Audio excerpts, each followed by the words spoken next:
আজকে আমরা নিচে করি 3.2 থেকে শুরু করব, যেখানে বলেছে যে যে নিচে যে সংখ্যাগুলো রয়েছে তার সব থেকে কাছে 100 গুণিতকের পূর্ণ সংখ্যা খুঁজি। তার মানে সংখ্যাগুলো রয়েছে এদের 100 গুণিতকের, এদের সব থেকে কাছের পূর্ণ সংখ্যাগুলো আমাদের বার করতে হবে। তার আগে এই অঙ্কগুলো শুরু করার আগে আমরা এই অঙ্কগুলো কীভাবে করে তার নিয়মটা কি সেটা একবার দেখে নিই। তার নিয়মটার জন্য আমরা উপরে নজর রাখবো, যেখানে বলেছে যে কোনো সংখ্যার সব থেকে কাছে 100 গুণিতকে পূর্ণ সংখ্যা খোঁজার সময় প্রথমে ওই সংখ্যার দশকের অঙ্ক খোপ দিয়েছে, খোপের এখানে বসবে 5। পাঁচের যদি ছোট হয় তাহলে সংখ্যাটির শতকের অঙ্ক একই থাকবে। তার মানে কোনো একটা সংখ্যা রয়েছে, সংখ্যাতে ফার্স্টে আমাদের যেটা দেখতে হবে সেটা হলো দশকের অঙ্ক, সেটা যদি 5-এর থেকে ছোট হয় তাহলে তার শতকের অঙ্ক একই থাকবে, মানে শতকটা পাল্টাবে না। এবং তারপরে যে দশক এবং এককের অঙ্ক আছে সেটা কিন্তু শূন্য হয়ে যাবে। এটা হলো 5-এর ছোট হলে। এবার যদি ওই দশকের অঙ্ক 5-এর থেকে বড় হয় বা 5-এর সমান হয় তখন কি হবে? তখন শতকের অঙ্ক 1 বাড়বে, মানে আগে যদি 2 থাকে তাহলে 3 হয়ে যাবে, 4 থাকলে 5 হয়ে যাবে, এরকমভাবে শতকের অঙ্ক 1 বেড়ে যাবে। এবং দশকের অঙ্ক এবং এককের অঙ্ক সেক্ষেত্রেও কিন্তু শূন্যই হবে। তার মানে নিয়ম যাই থাকুক না কেন সবসময় কিন্তু মনে রাখবে যে 5-এর থেকে ছোট এবং বড় যাই হোক না কেন সবসময় দশক এবং এককের অঙ্ক কিন্তু শূন্য থাকবে। যদি 5-এর থেকে ছোট হয় তাহলে শতকের অঙ্ক যা ছিল তাই থাকবে, এবং যদি 5-এর থেকে বড় বা 5-এর সমান হয় তাহলে কিন্তু শতকের অঙ্ক আগে যা ছিল তার থেকে 1 বেড়ে যাবে। তাহলে আমরা যদি একটা নিচের অঙ্কগুলো দেখি তাহলে এখানে ফার্স্টে আমি 3 নম্বর থেকে শুরু করছি, পরে 1 নম্বর 2 নম্বর বলছি। যে 3 নম্বরটা দেখলে আমরা দেখতে পাচ্ছি এখানে যে দশকের অঙ্ক এখানে 5 রয়েছে। তাহলে এক্ষেত্রে দশকের অঙ্ক যেহেতু 5 রয়েছে তাহলে এখানে বলে দিচ্ছে নিয়মে 5-এর চেয়ে বড় বা 5-এর সমান হলে শতকের সঙ্গে 1 বাড়বে। তাহলে আমি শতকের থেকে 1 বাড়াই, তাহলে সেক্ষেত্রে আমি কি করব? তাহলে 4-এর যে শতকের অঙ্ক 4 রয়েছে তার সঙ্গে 1 যোগ করে 5 লিখব। এখানে বলা আছে দশক এবং এককের অঙ্ক শূন্য হবে, সবসময় শূন্য হবে বলেছে এটা। তার মানে এখানে দশক এবং শতকের অঙ্ক শূন্য লিখে দেবো। তার মানে 456-র 100 গুণিতকের সব থেকে কাছের পূর্ণ সংখ্যা হলো 500। ঠিক একই রকমভাবে যদি আমরা 5 নম্বরটা দেখি তাহলে 5 নম্বরের ক্ষেত্রে যেহেতু এখানে দশকের অঙ্ক 2, 5-এর থেকে ছোট, তার মানে এখানে আগের যে শতক যা ছিল তাই বসবে এবং একক এবং দশকের অঙ্ক সবসময় শূন্য হয় বলেছি, তার মানে এটা শূন্যই থেকে যাবে। তাহলে আমি এখানে 5 এবং 3 করে দিলাম। এছাড়া 1 নম্বরটিও করে দিচ্ছি, যেখানে 36 দিয়েছে। 36 দিয়েছে, এবার অনেকের প্রশ্ন হবে এটা তো শতকের অঙ্ক নেই। তো শতকের অঙ্ক নেই মানছি, আমি জানি এটা শতকের অঙ্ক নেই, কিন্তু তোমার মনে মনে ধরে নাও যে 3-এর আগে শতকের ঘরে শূন্য রয়েছে। যখন কিছু থাকে না তখন তো আমরা শূন্যই বসাই, তা সেক্ষেত্রে আমরা এখানে শূন্য ধরে নেব। যেমন আমরা কথায় লেখার সময় অনেক ঘর ফাঁকা থাকতো, সেই ঘরগুলোতে আমরা কী করতাম? শূন্য লিখে দিতাম। ঠিক একই রকমভাবে এখানে শতকের ঘরে যেহেতু কিছু নেই তার জন্য আমরা 3-এর আগে শতকের ঘরে শূন্য আছে এরকমটা মনে মনে ধরে নিতে পারি। কেউ যদি না ধরো তাহলেও কিন্তু চলবে, কিন্তু যদি কারো খুব অসুবিধা হয় শতকের অঙ্ক নেই কী করব, তারা কিন্তু মনে মনে শূন্যটা ধরে নিতে পারো মনে মনে। এবার যেটা করবে যে অঙ্কের দশকের অঙ্কটা দেখবে, কী হয়? দশকের অঙ্ক 3 আছে, তার মানে 5-এর থেকে ছোট। তা 5-এর থেকে ছোট হলে কি হয়? আগের সংখ্যা যা থাকবে, মানে শতকের ঘরে যা থাকবে তাই। শতকের ঘরে কি ধরতে বলেছিল? শূন্য। তার মানে শতকের ঘরে শূন্য ছিল, শূন্যই লিখবো, কোনো পরিবর্তন হবে না, একই থাকবে। এবং আমরা সবসময় বলেছি কি দশক এবং এককের অঙ্ক শূন্য হবে, তার জন্য আমরা শূন্য শূন্য লিখে দেবো। তার মানে 36-এর 100-র কাছে সব থেকে পূর্ণ সংখ্যা যদি কিছু হয় সেটা হবে 3টে শূন্য, অর্থাৎ 00 হবে, 000। আশা করি এটা বোঝা গেছে সবার।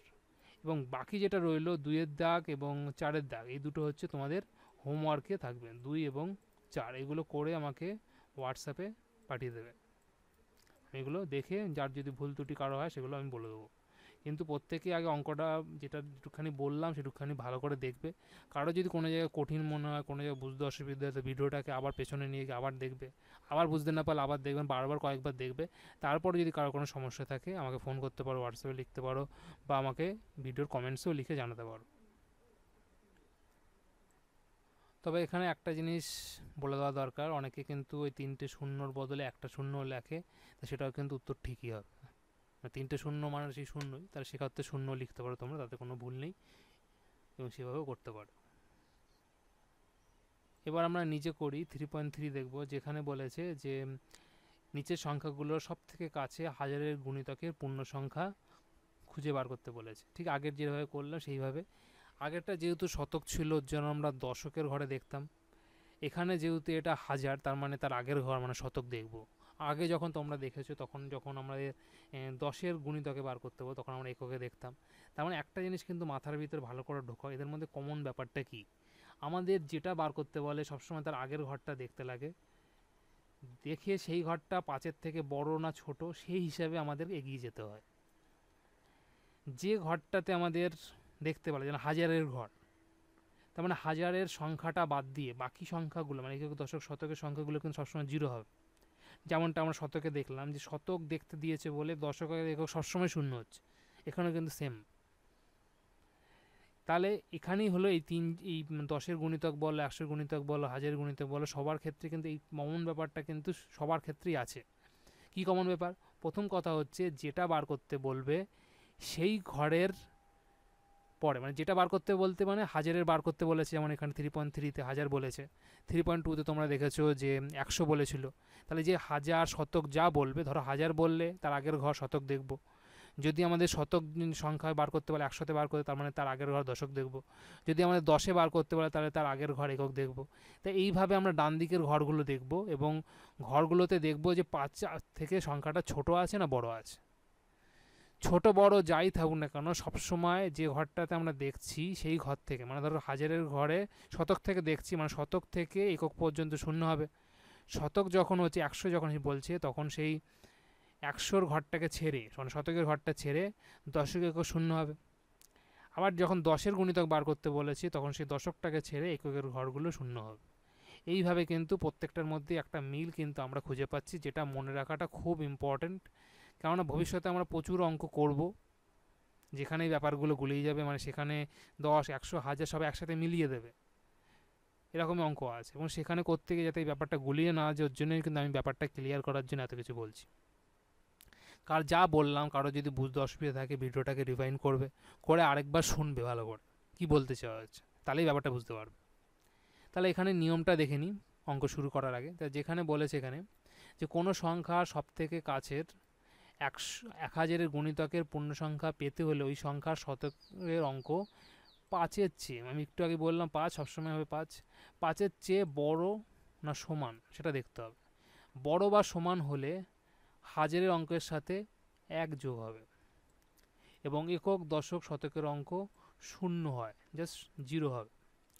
আবার ওই অঙ্কের শতকের অঙ্ক যদি 5-এর থেকে ছোট হয় তাহলে হাজারের অঙ্কটি একই থাকবে এবং একক দশক শতকের অঙ্ক কিন্তু শূন্য হয়। তার মানে আগের অঙ্কের মতনই। তাহলে এখানে বলেছে এটা 5-এর থেকে যদি শতকের অঙ্ক দেখবো, শতকের অঙ্ক যদি 5-এর থেকে ছোট হয় তাহলে যা ছিল তাই থাকবে, পাল্টাবে না, এবং দশক এবং শতক একক সব শূন্য হবে। যদি 5-এর চেয়ে বড় বা সমান হয় তাহলে শতকের ঘরের আগের ঘর মানে হাজারের ঘর যেটা সংখ্যাটা রয়েছে সেই ঘরটাতে 1 যোগ হবে এবং একক দশক শতক সেক্ষেত্রেও কিন্তু শূন্য হবে। তাহলে এই অঙ্কটাতে যেখানে হাজারের ঘর নেই 1 নম্বর অঙ্কটাতে, 2 নম্বর অঙ্কটা যেখানে হাজারের ঘর নেই, এই অঙ্কগুলো কিন্তু সবসময় উত্তর শূন্য বেরোবে। আমি এত শর্টকাটে বলতে চাচ্ছিলাম না, কিন্তু একটা কারণেই বললাম যে আগের একটু আগের দেখেছো তোমরা নিজে করি 3.2-তে যেগুলোতে বার করতে বলেছিল, প্রথম 1 নম্বর অঙ্কটা করিয়ে দিলাম, সেখানে 35 ছিল সম্ভবত, তা সেই 35 না 32 ছিল। এবার যাই হোক সেখানে যে সংখ্যাটা ছিল সেই সংখ্যাটার শতকের ঘরে বলেছে 100-র গুণিতকে বার করতে বলেছে, কিন্তু সেই 100-র ঘর মানে শতকের ঘরটাই নেই ওখানে, ওর জন্য কিন্তু উত্তর শূন্য বেরিয়েছে। তার মানে মনে রাখবে যদি কোনো অঙ্কেতে যে যার গুণিতকে বার করতে বলেছে সেই ঘরটা যদি না থাকে তাহলে কিন্তু উত্তর শূন্যই বেরোবে। এটা কিন্তু আমি শর্টকাট বললাম, কিন্তু আসল ফ্যাক্ট কি, আসল নিয়মটা কি সেই নিয়মটা এবার আলোচনা করছি। শর্টকাটটা এই কারণে বললে অনেক সময় তাড়াতাড়ি অঙ্ক করতে লাগে, অনেক সময় আমাদের কোনো শর্ট কোশ্চেন এমসিকিউ টাইপ থাকে সেখানে আমাদের এগুলো কাজে লাগবে, ওর জন্যই বললাম। কিন্তু এবার ডিটেলসে বলি কীভাবে কেন হচ্ছে এটা।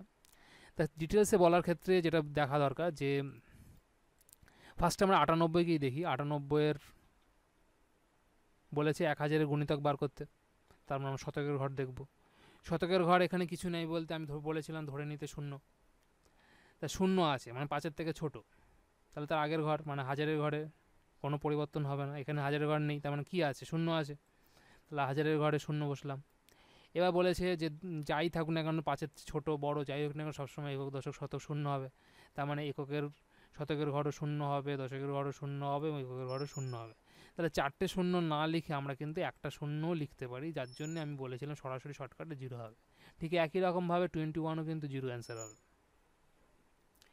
এবার আজই চ্যানেলটিকে সাবস্ক্রাইব করো এবং বেল বাটনে ক্লিক করে অল অপশনটি চুজ করে নাও, যাতে আমার সমস্ত ভিডিও তোমরা সময় মতো পেতে পারো।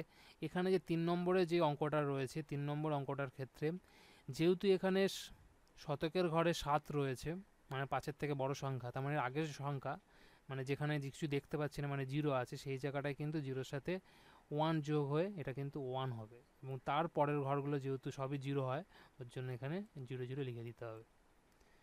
কিন্তু এটার ক্ষেত্রে যেহেতু 5-এর থেকে ছোট, তার জন্য কিন্তু এটা উত্তরটা কিন্তু 0 0 0, মানে 4টে জিরো বা একটা জিরো এইভাবে লিখতে পারো, কিন্তু এটা হবে। এটা কিন্তু মনে রাখবে। এবার আসছি 5 নম্বর অঙ্কটাতে, যেখানে হাজারের পর্যন্ত সংখ্যা আছে। তাহলে এটার ক্ষেত্রে আমরা কি করব? তো ফার্স্ট শতক দেখব, শতকের ঘরে কে আছে, শতকের ঘরে 2 আছে। তার 2 হচ্ছে আমরা জানি 5-এর থেকে ছোট হয়, তার মানে হাজারের ঘরে যে ছিল সেই বসে যাবে এবং একক দশক শতক সব কটাতে শূন্য হবে। তার মানে এখানে 2000 আমরা পাবো, যেটা হচ্ছে এই 2235-এর হাজারের গুণিতকের পূর্ণ সংখ্যা সব থেকে কাছের। এবার আমরা 10 নম্বর অঙ্কটা দেখব। 10 নম্বর অঙ্কটাতে বলেছে যে শতকের ঘরে 9 আছে, 9 মানে 5-এর থেকে বড়। তা 5-এর থেকে বড় হলে হাজারের ঘরে যে সংখ্যা থাকে তার সঙ্গে 1 যোগ হয়, তার মানে 8-এর জায়গায় আমরা লিখব 9। এবং 5-এর থেকে বড় ছোট যাই হোক না কেন, সবসময় একক দশক শতক জিরো হয়, তার মানে আমরা এখানে একক দশক শতকে জিরো লিখে দেবো। তাহলে আমরা এখানে 8968-এর 1000-এর গুণিতকের সব থেকে কাছের পূর্ণ সংখ্যা 9000 পেলাম। তাহলে এইভাবে অঙ্কগুলো কিন্তু করতে হবে। আমি এখানে অনেকগুলো অঙ্ক ডিসকাস করলাম, কিন্তু এখানে বাড়ির অঙ্ক থাকবে। কোনগুলো বাড়ির অঙ্ক থাকবে সেগুলো আমি তাহলে বলে দিই। তাহলে এখানে যে অঙ্কগুলো বাড়িতে থাকবে সেগুলো হলো 3 নম্বর বাড়িতে থাকবে, 4 নম্বর বাড়িতে থাকবে, 2 নম্বর বাড়িতে থাকবে, 6, 7, 8, 9। এই অঙ্কগুলো কিন্তু বাড়িতে থাকবে। 6খানা অঙ্ক 3.3 থেকে, কিন্তু এগুলো হোমওয়ার্ক থাকবে। এই হোমওয়ার্ক অঙ্কগুলো কিন্তু 3.2 এর মতো করে একসাথে, আলাদা আলাদা করে না, একসাথে করে হোয়াটসঅ্যাপে পাঠিয়ে দেবে। এবার নিজে করি 3.4 দেখব, যেখানে বলেছে নিচের সংখ্যাগুলি সব থেকে কাছে 10-এর, 100 এবং 1000-এর গুণিতকে পূর্ণ সংখ্যায় নিয়ে হিসাব করি। তার মানে এতক্ষণ আমাদের পূর্ণ সংখ্যায় নিতে বলছিল, এখন পূর্ণ সংখ্যা নেওয়ার পর হিসাব করতে বলেছে। তাহলে ফার্স্টে 10-এর নিয়মে একটা অঙ্ক উত্তর বেরোবে, 100-র নিয়মে একটা উত্তর বেরোবে, 1000-এর নিয়মে উত্তর বেরোবে। তার মানে আমি বলতে যাচ্ছি 1 নম্বর থেকে 3খানা উত্তর আমরা পাবো, 2 নম্বর থেকে 3খানা পাবো, 3 নম্বর থেকে 3খানা, 4 নম্বর থেকে 4 নম্বর, প্রত্যেকটা থেকে আমরা 3টে করে পাবো। 3টে করে কেন? কারণ 10-এর জন্য একটা, 10-এর গুণিতকের জন্য একটা উত্তর হবে, 100-এর গুণিতকের জন্য একটা উত্তর হবে এবং 1000-এর গুণিতকের জন্য আরেকটি উত্তর হবে। তাহলে আমি এখানে একটি অঙ্কই করে দেখাচ্ছি এবং বাকিগুলো নিজেরা করবে। তাহলে 1 নম্বর অঙ্কটা যদি আমরা দেখি, তাহলে 1 নম্বর অঙ্কতে 10-এর গুণিতকে, তাহলে ফার্স্ট এটা লিখে নেবে এখান থেকে, যেটা আমি কথাটা মুখে বলছি তোমরা লিখে নেবে। তোমরা লিখবে এরকম, পুরো অঙ্কটাকে টুকবে, টোকার পর লিখবে হাইপেন দিয়ে এর কাছে 10-এর গুণিতকের পূর্ণ সংখ্যায় হিসাব করে পাই। তারপর লিখবে সমান সমান দিয়ে যে 10-এর গুণিতকে 28-এর, 10-এর গুণিতকের সবথেকে কাছের সংখ্যা কী হবে। যেহেতু এরা এককের অঙ্ক 8 রয়েছে, তার মানে এটা আগের সংখ্যা, মানে 2-এর সাথে 1 যোগ হবে, 3 হবে এবং এককের ঘরে 0 হবে। এবং 10-এর গুণিতকে 71-কে যদি দেখি, তাহলে 10-এর ঘরে যেহেতু এখানে 1 রয়েছে, তার মানে আগের সংখ্যা, মানে 7-এর সঙ্গে কোনো কিছু যোগ হবে না, 7 7ই বসে যাবে, তাহলে 7 বসবে। এবং 1-এর জায়গায়, মানে এককের ঘরে সবসময় 0 বসবে, যেহেতু এটা 10-এর গুণিতক, তার মানে এটা যোগফল করলে 100 হবে।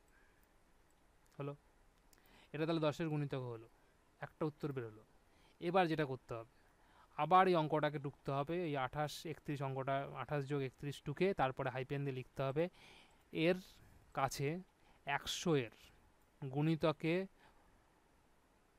এর কাছে, এর সব থেকে কাছে, হাইপেন দিয়ে লিখবে এর সব থেকে কাছে 100-এর গুণিতকে পূর্ণ সংখ্যায় নিয়ে হিসাব করে পাই। তারপরে লিখবে 28-এর, যেহেতু এখানে 100-এ বলেছে, তার মানে আমরা শতকের ব্যাপার, তার মানে আমরা এখন দশক দেখব। দশক মানে 2, যেহেতু 5-এর থেকে ছোট, তার মানে আগের সংখ্যার সঙ্গে কোনো কিছু যোগ হওয়ার ব্যাপার নেই, তার মানে আগের সংখ্যা যা আছে তা এখানে আগের সংখ্যা বলতে কিছু নেই, মানে 0 হবে, এবং পরের সংখ্যাগুলোও 0 হবে, তার মানে 0 0। এবং তারপরে যদি 100 যেহেতু বলেছে, তাহলে 71কে যদি আমরা দেখি, তাহলে 71 এখানে 7-এর ঘরে, মানে দশকের ঘরে হচ্ছে 7 রয়েছে, এবং 5 থেকে 9-এর মধ্যে হয়, ওর জন্য এটা 5 থেকে বড় সংখ্যা, 5-এর চেয়ে বড় সংখ্যা, তার জন্য এটা আগের সংখ্যার সঙ্গে 1 যোগ হবে। আগের সংখ্যার সঙ্গে 1 যোগ হওয়া মানে এই 7-এর আগে কিছু নেই, মানে হচ্ছে সেখানে 0 আছে, 0-এর সাথে 1 যোগ করলে 1 হবে, এবং 7 এবং 1 মানে দশক এবং এককের জায়গা সবসময় 0 হয়ে যাবে 100 গুণিতকের ক্ষেত্রে, এটাই নিয়ম। তাহলে এটা যোগ করলে আমরা 100 পাচ্ছি। তাহলে এইভাবে কিন্তু আমরা আগে এবং পরে দুটোর ক্ষেত্রেই কিন্তু 0 0 পাবো। এবং তারপরে যেটা বলেছে যে হাজারের গুণিতক কী হবে। হাজারের গুণিতকের ক্ষেত্রে কিন্তু দেখো, হাজারের গুণিতকে এখানে হাজারের ঘরের কোনো সংখ্যাই নেই, এমনকি শতকের ঘরেও কোনো সংখ্যা নেই। হাজারের ঘরে দেখার জন্য তো শতকের ঘর দেখতে লাগে, তা দুক্ষেত্রেই আমরা দেখছি যে শতকের ঘরে 0 আছে, তার মানে এদের উত্তর সবসময় 0 বেরোবে, তার মানে 0 + 0 হবে সেক্ষেত্রে, তাহলে = 0 লিখব। তবে 0 + 0 এটা লেখার আগে কিন্তু যে লেখাটা লিখে নিতে হবে সেটা হচ্ছে আগের লেখার মতনই, যে 28 + 71 হাইপেন দিয়ে এর সব থেকে কাছে 1000-এর গুণিতকে পূর্ণ সংখ্যায় নিয়ে হিসাব করে পাই। তারপরে কিন্তু এই যেটা বললাম 0 + 0 এটা সমান সমান 0 করে বার করতে হবে। এইভাবে কিন্তু প্রত্যেকটা অঙ্কর কিন্তু 3টে 3টে করে বেরোবে, এবং যে কথাটা আমি মুখে বলে দিচ্ছি লিখতে, সেই কথাটা কিন্তু অবশ্যই খাতায় লিখে করতে হবে, না হলে কিন্তু অঙ্কগুলো ইনকমপ্লিট হবে। আমি এখান থেকে হোমওয়ার্ক হিসাবে তোমাদের যেগুলো দিচ্ছি সেগুলো হচ্ছে 2 নম্বরটা, 3 নম্বর এবং 4 নম্বর, এই 3টে কিন্তু নিজে করে 3.4 থেকে হোমওয়ার্কে থাকবে। এবার আমরা কোষে দেখি 3-তে চলে এসেছি, এবং এখানে অঙ্ক দেখতে পাচ্ছি 1-এর দাগে রয়েছে 10-এর গুণিতকে পূর্ণ সংখ্যায় খুঁজি, যেগুলো তোমরা নিজে করে তাকে করেছো। 2-এর দাগে রয়েছে 100-র গুণিতকে পূর্ণ সংখ্যা, যেটা একটু আগেই করলাম আমরা 3.2-তে। তারপর হচ্ছে 1000-এর গুণিতকে, যেটা আমরা করলাম 3.3-তে। এবং 4-এর দাগে রয়েছে 10-এর গুণিতকে পূর্ণ সংখ্যা নিয়ে হিসাব করি, যেটা আমরা শিখলাম 3.4-এ। সেখানে যোগ ছিল, এখানে যোগ বিয়োগ সবই আছে, তবে নিয়ম একই, সেইভাবেই করতে হবে। তাহলে এখানে কিন্তু 1 2 3 4 এগুলো কিন্তু হোমওয়ার্ক থাকবে, তোমাদের বাড়ির কাজ থাকবে, যেগুলো করে আমাকে হোয়াটসঅ্যাপে পাঠাতে হবে। এবার 5 নম্বরে যেটা বলেছে 100-এর গুণিতকে পূর্ণ সংখ্যা নিয়ে হিসাব করি, এবং 6-এর দাগে বলেছে 1000-এর গুণিতকে পূর্ণ সংখ্যা নিয়ে হিসাব করি। তাহলে আমরা 3.4-এ যেটা শিখেছিলাম যে একটা অঙ্কের মধ্যে 3টে, এখানে সেগুলোকে আলাদা আলাদা করে দিয়েছে। ওখানে যোগ ছিল, এখানে যোগ বিয়োগ দুটোই আছে, নিয়ম একই। আগে সংখ্যাগুলো বার করে নিতে হবে, যে লেখাটা লিখতে বলেছিলাম সেই মতো আগে লেখাটা লিখতে হবে, তারপরে সংখ্যাগুলো বার করে নিতে হবে, তারপরে তাদের ক্যালকুলেশন করতে হবে। ক্যালকুলেশন করে যেটা উত্তর সেটা বেরোবে, ঠিক আগের মতনই 3.4-এর মতনই।